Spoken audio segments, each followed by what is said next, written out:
Hey guys, welcome back. So today I'm going to show you how I make my baked eggs. I actually got this from somebody on Instagram. So it's a great recipe. It can be made in so many different ways. Yesterday I made it with leftover chicken. I just tossed the chicken in a little bit of buffalo sauce. Today I'm going to make it with leftover taco meat. One of the biggest things that I hear sometimes people say on keto is like, oh, well, I don't eat it all and I throw it away. That's not the case for me. If I have leftovers, I usually freeze it so I can use it later on. So for example, I have this small container of taco meat left and it was frozen. Took it out yesterday to thaw out so I could use it today. So to start, I went ahead and greased this small pan. Make sure you use something that can go in the oven. You can also do this in the air fryer, but today I'm going to do it in the oven.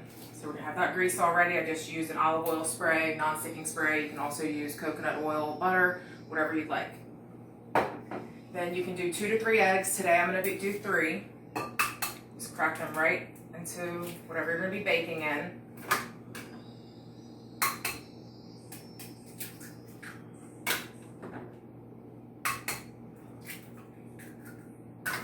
Okay, and then the next thing is I'm going to put some butter. I really love this garlic parmesan butter that you can get at Kroger. It's the Private Selection brand. Of course, you can use any type of butter, but this one just has great flavor and butter makes everything better. So this is a tablespoon of butter, and then you're just gonna plop little pieces in it, and I'll show you in just a second, all throughout. And this is gonna melt nicely with the eggs and the meat. So you'll see it's not perfect, but just kind of all throughout. Next step, we're gonna add in the meat. You could weigh this out if you want. I'm just gonna kind of put it to how much, because since with 3 eggs, I don't need a whole lot of meat. If I was doing 2, I might wanna add a little bit more. Again, you can use leftover chicken, you can use rotisserie chicken, meat, turkey, sausage, bacon, you name it, it'll be perfect in this. So now the meat is all in there, you can see that.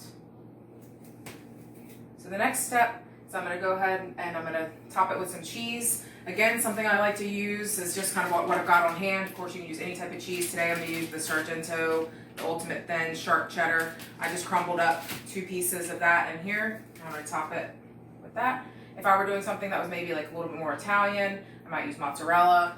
Yesterday with the buffalo chicken, I put feta and Swiss. Whatever your cheese preference is that day, or whatever you have on hand. And then I'm also going to top it with my homemade taco seasoning.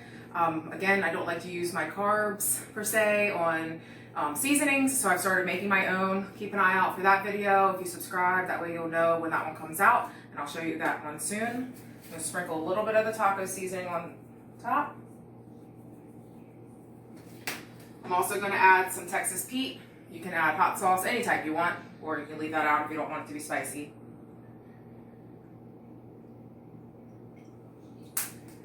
I'm going to top it with a little bit of salt and pepper.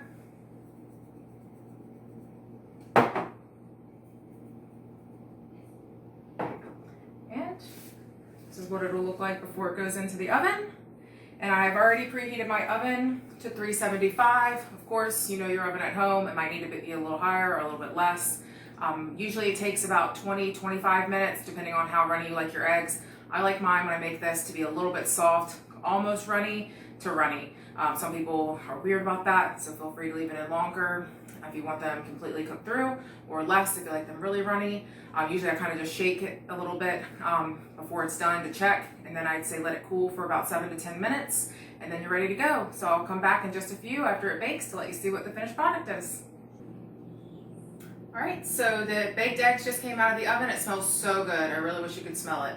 It looks even more amazing. So if you look here, it looks awesome. Everything just has kind of baked together really nice. And then what I'm going to do now is I'm going to top it with just a little bit of salsa. This is just some salsa we had left from some fajitas from a local Mexican restaurant. If you like sour cream, you could also add some of that to it as well. I personally am just not huge into sour cream. But if you enjoyed this video and you liked it, if you could please like this one, share it with your friends, and subscribe to this page, and that way you can look forward to seeing the other videos in the future. Thanks so much and have a good day.